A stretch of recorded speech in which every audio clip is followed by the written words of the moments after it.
Merci beaucoup. Je suis très heureux de rencontrer tous mes amis et je félicite tous les collègues et amis qui ont organisé cette manifestation qu'il faut toujours encourager parce que le développement professionnel continu passe par ces rencontres. Donc, je suis chargé de vous dire l'état des lieux autour du mystère, l'intelligence artificielle. L'intelligence artificielle constitue de nos jours une révolution inévitable pour la médecine à l'échelle mondiale, mais tunisienne. Comme vous le savez, nous sommes devant un monde de plus en plus dépendant des ordinateurs et la PMA ne fait pas l'exception. Première tentative d'application de l'intelligence artificielle dans le domaine de la PMA remonte déjà à 20 ans. Ça a été déjà depuis longtemps prédit par Bill Gates en disant que la robotique et les combinaisons possibles, enfin, au niveau de la technologie, vont certainement rendre notre monde fantastique avec l'accompagnement, entre autres, de l'intelligence artificielle. Et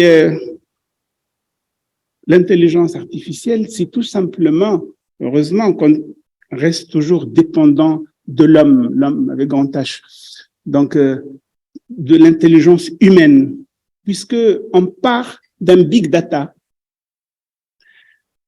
dossier médical électronique, les données hospitalières et cliniques, les données partagées, ce sont des données qui constituent l'input de la machine qui va, entre guillemets, produire une application. Et cette application, donc dans le domaine de la médecine de la reproduction, en partant de l'expérience, des recherches, des publications, de la pratique clinique, des experts, donc on aboutit à un système de décision clinique. Et une prédiction, comme ça a été tout à l'heure discuté humainement dans la vie de tous les jours, système de prédiction des résultats attendus dans le domaine, par exemple, de la stimulation. Bien sûr, cette intelligence artificielle touche aujourd'hui toutes les étapes de la médecine de la reproduction. Et je me limiterai ce jour à développer la partie, les nouveautés, les mises au point concernant la gestion de la stimulation ovarienne et l'intelligence artificielle. Pour aller droit au but, on va essayer de faire, comme je l'ai dit, l'état des lieux au niveau de ces 5 étapes qui sont déterminantes, comme ça a été signalé tout à l'heure. La dose de la FSH initiale. Y a-t-il un développement autour du monitorat folliculaire? L'ajustement tout au long de la stimulation de la dose de FSH. Le choix du jour du déclenchement. Et puis, la prédiction du nombre d'ovocytes matures ponctionnés. Prédire justement ce qu'a dit tout à l'heure en disant que un instrument de mesure pour dire qu'on a très bien géré une stimulation, c'est d'avoir 85% d'ovocytes matures. Voilà un peu les 5 questions auxquelles je vais essayer de répondre, de vous dire l'état des lieux. Alors, d'abord, l'intelligence artificielle, déjà la SRM 2020, de façon un peu générale, a avancé suite à un travail parti de 2600 cycles et 7300 et quelques visites, en essayant de voir, en donnant côté input les données de big data, la dose de FSH, le taux de stradiol, le diamètre folliculaire et le jour de stimulation pendant le cycle. Et l'output, c'est de répondre à 4 questions qui sont classiques dans la vie aussi de tous les jours. Poursuivre ou arrêter le traitement de stimulation, déclencher ou annuler le cycle, dose d'ajustement médicamenteux, il va falloir réajuster les doses, et puis le nombre global de jours de suivi. Et déjà à ce stade-là, on peut dire le système de décision clinique, quand je dis système, donc via l'intelligence artificielle, comparé à 12 experts cliniciens. En émettant, bien sûr, on est en préalable mis les données comme je l'ai expliqué tout à l'heure, permettent déjà de conclure, vous voyez un peu pour poursuivre ou arrêter le traitement 0,92, 0,96, on est en tout cas très proche de sensibilité de 90%, on peut dire que clairement, ça fait au moins aussi bien que 12 experts, donc que l'analyse faite par 12 experts. Maintenant, si on peut le dire très clairement que déjà, on peut globalement, en partant de ces questions pratiques, que l'intelligence artificielle apporte une homogénéité de la prise en charge des couples, parce que nous parlons de 12 experts, mais j'espère que demain, peut-être très prochainement, on se rencontrera à d'autres occasions, mais peut-être beaucoup moins pour développer la cuisine, de comment je vais faire, voilà, est-ce qu'on ajoute quelque chose, vous allez, avec le téléphone, agir à distance pour dire pour chaque patiente, voilà comment on va pouvoir gérer la stimulation. Donc, si je vais tout droit pour la première question, la dose de FSH initiale et intelligence artificielle. Là aussi, 2021, en partant de 2713 cycles, de 2011 à 2019, dans 5 cliniques. Et en tenant compte des paramètres input, l'âge, le poids, la MH, les FSH, LH, estradiol, CFA et étiologie de l'infertilité, et l'output, quelle est la dose optimale de FSH pour avoir les fameux 10 à 15 ovocytes matures comme objectif. Et puis, quand on a introduit tout ça, on a essayé déjà de façon prospective de valider sur 524 cycles l'algorithme système de décision clinique basé sur l'intelligence artificielle, d'une part, et décision du médecin. Et là aussi, vous voyez que le score est amélioré par le système de décision clinique basé sur l'intelligence artificielle avec une différence significative, mais pour le score de performance, de 2011 à 2019, la différence n'est pas significative. Donc, on peut dire que la performance de l'algorithme correspondait au moins à la performance du médecin. Du médecin, je parle bien sûr du médecin expert. Donc, dans cette rubrique, c'est quand même un outil de formation et d'apprentissage. C'est ça ce qui est important. Je rappelle que dans nos institutions privées ou publiques, d'ailleurs, vous faites confiance à des stimulations faites par différentes personnes et puis vous recevez les patientes le dernier jour pour la ponction et pour faire le reste, soit via son médecin ou en déléguant la tâche. Donc, vous voyez que c'est une responsabilité qui démarre déjà depuis l'approche de la stimulation ovarienne. Donc, l'algorithme pourrait rendre homogène le point de départ de la stimulation ovarienne. Contrôle de qualité même pour le clinicien. Tout à l'heure, je vous dirai un peu ce que je pense de ce point. Et deuxième, c'est un deuxième avis, même pour les gens qui ont l'expérience, c'est un deuxième avis électronique pour dire est-ce que ce que je suis en train de faire tous les jours est valable? Alors, là aussi, dans la dose de FSH initiale, c'est une publication extrêmement intéressante en 2022, qui paraît compliquée. Quand je la présente comme ça, c'est compliqué.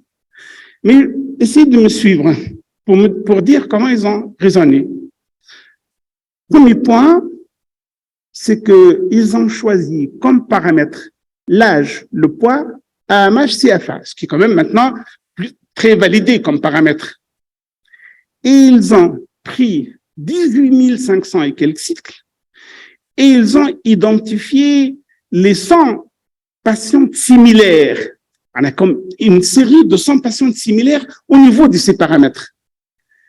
Et ils ont tracé une courbe pour analyser l'efficience, le top du rendement, dose de démarrage de la FSH versus ovocyte métaphase 2 mature. Et donc, ça a permis de tracer une courbe. Et c'est cette courbe-là qui a permis, via un groupe contrôle, de décrire deux situations importantes. Un, c'est de prendre la population où on a utilisé la dose optimale. Vous m'avez suivi, dose optimale correspondant à la médiane au niveau de la première courbe qui a été analysée. Et comparer ça à la dose non optimale. Ça, c'est la première répartition. Deuxièmement, dans ce nombre important de cycles, il y a eu une proportion de patientes où la réponse était stable, indépendamment de la dose. Forte dose, faible dose. Alors, l'output, résultat, c'est que si on prend la partie comparaison dose optimale et dose non optimale, déjà, les patientes ont 1,5 d'ovocytes de plus, 1,2 d'ovocytes fécondés de PN, 0,6 blasto de plus et moins de 195 unités de FSH. Maintenant, ce qui est encore plus intéressant, si on regarde de près ce que je vous ai dit tout à l'heure, les patientes qui ont eu la même réponse, mais avec faible dose et forte dose. Donc, on a eu pratiquement les mêmes résultats, mais avec un petit plus qui n'est pas significatif sur le plan scientifique. Des patientes qui ont reçu une faible dose de FSH ont 0,3 ovocytes de plus, 0,2 blastocytes de plus. Ça, c'est à peu près la même chose, mais un petit plus quand même. Mais surtout, ce qui est très important, c'est 1375 unités de moins de la dose totale utilisée au cours du cycle de FSH. Si je prends les posologies conventionnelles chez nous, c'est l'équivalent de 19 ampoules. L'intelligence artificielle est une opportunité, mais ça peut être une menace. Demain, on peut vous dire, au niveau de l'assureur, au niveau de la CNAM, attention, selon l'intelligence artificielle, votre dame, en incluant les paramètres, vous devez utiliser, par exemple, 30 ampoules, et vous êtes arrivé à 49 ampoules. Donc, ça devient un critère de jugement de la performance. Mais n'ayez jamais peur de la qualité. Voilà un peu pourquoi, donc, je considère que cette étude très importante. Donc, l'intelligence artificielle, pour déterminer la dose initiale de FSH, permet d'obtenir de meilleurs résultats, tout en réduisant la dose de FSH de départ et la dose totale utilisée au cours du cycle de stimulation. Alors, deuxième point, monitoration folliculaire, là je vais aller vite. Vous savez que la TECO 3D, c'est un grand apport. Ça permet le calcul instantané du nombre de follicules via le volume folliculaire et le nombre. Et bien sûr, ça fait au moins aussi bien que l'échographie 2D, mais avec l'avantage, c'est avec au moins la même performance, mais c'est plus rapide, c'est moins astreignant au cours du monitoration que l'écho 2D. Et c'est une avancée aussi au niveau de l'intelligence artificielle. Vous comprendrez tout à l'heure, quand on inclut les paramètres au niveau de la décision, ce n'est plus le monitorage, on est très pressé pour essayer de voir seulement les follicules à 17, 16, tout ça. Vous allez voir que la cohorte, en tout cas de 11 jusqu'à 15, est intéressante pour prédire justement le résultat de la réponse et surtout prédire la qualité de l'ovocyte, des ovocytes. Alors, le choix du jour du déclenchement. Tout à l'heure, si Mohamed l'a bien dit, mais par les chiffres maintenant, de façon comparative avec l'intelligence artificielle. On est parti sur 7866 cycles. Input, le type de protocole, le nombre de follicules mesurés, le taux de stradiol et l'épaisseur de l'endomètre. Et l'output, qu'il est déterminé, comme tout à l'heure je vous ai montré via la courbe, le jour optimal du déclenchement. Et le jour de déclenchement, en général, on ne se trompe pas sur 2 jours. C'est est-ce que déclencher aujourd'hui ou le lendemain. En général, au niveau de la pratique, ceux qui pratiquent la PMA, l'hésitation, c'est 1 jour près. Et là, si on prend tous les paramètres utilisés sur 3015 cycles, l'avantage de suivre l'algorithme via l'intelligence artificielle, c'est qu'il a dégagé 2 éléments importants qui interviennent justement. Premier élément, et ça a été tout à l'heure dit à 1 millimètre près, avec Mohamed. Là, 16, 20, tout à l'heure tu as parlé de 15, 18, mais bon, ce sont ces paramètres. Le nombre de follicules 16, 20 et 11, 15 qui intervient et le taux de stradiol. Ces 3 paramètres dictent un peu le pronostic via le jour du déclenchement. Et là, l'algorithme, sur 30 000 cycles, c'est pas peu, l'algorithme intègre les visites à partir du J7. Et la comparaison nombre prévu d'ovocytes, méta 2, aujourd'hui versus demain. Et si la tendance, s'il y a une tendance à la hausse, on va poursuivre la stimulation. S'il y a une tendance à la baisse, on va déclencher. Mais de toute façon, intelligence artificielle, 1 jour près, l'étude a été faite. Si on déclenche, si le déclenchement réel est précoce, à 1 jour près, et ça représente 48%, c'est pas peu. Vous avez 2,3 d'ovocytes en moins, de bonne qualité, et 1 blastocyste en moins à la fin.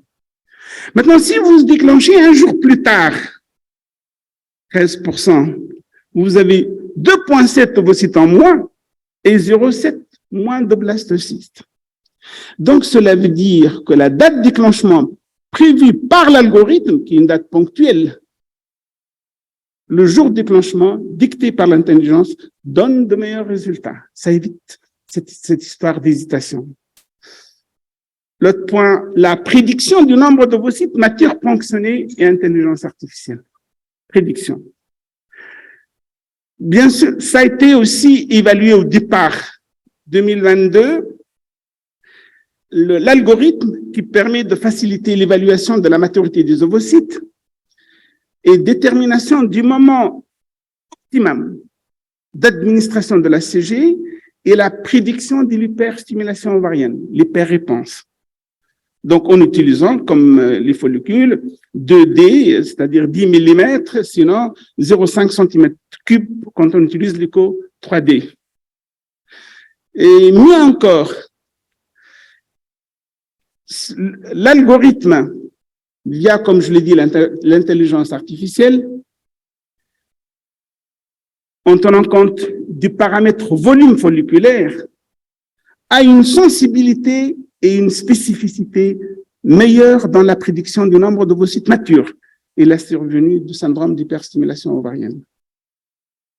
Et quand on analyse de près, dernier article publié en 2022, prédiction du nombre d'ovocytes par un logiciel d'intelligence artificielle lors d'une hyperstimulation contrôlée en PMA, et là, ce qui s'est dégagé, l'élément essentiel déterminant, bien sûr, vous avez vu, au niveau de la courbe, il y a la AMH, la gono, le nombre d'ovocytes utilisables, du retraitement, tout ce que vous voulez, l'élément qui se dégage, c'est la dose initiale de gonadotropine, de la FSH, élément déterminant. Et les résultats sont très encourageants, parce que là, ça vient d'être fait, et les conclusions des auteurs, c'est de dire, on va maintenant justement passer à l'action au niveau, j'allais dire, production, pour voir dans la pratique un peu l'impact de tout cela.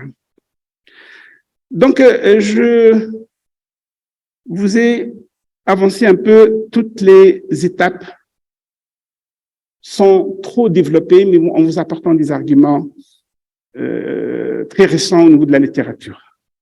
Ce qui est sûr, on peut dire que l'humain, l'intelligence humaine, tend la main à l'intelligence artificielle. Les deux doigts se touchent. Maintenant, les deux mains se serrent. Et demain, les deux vont s'embrasser pour améliorer la qualité de prise en charge de nos patients et la qualité de vie de nos médecins pour utiliser cette manière de gérer la procréation médicalement assistée. Et je vous remercie pour votre attention.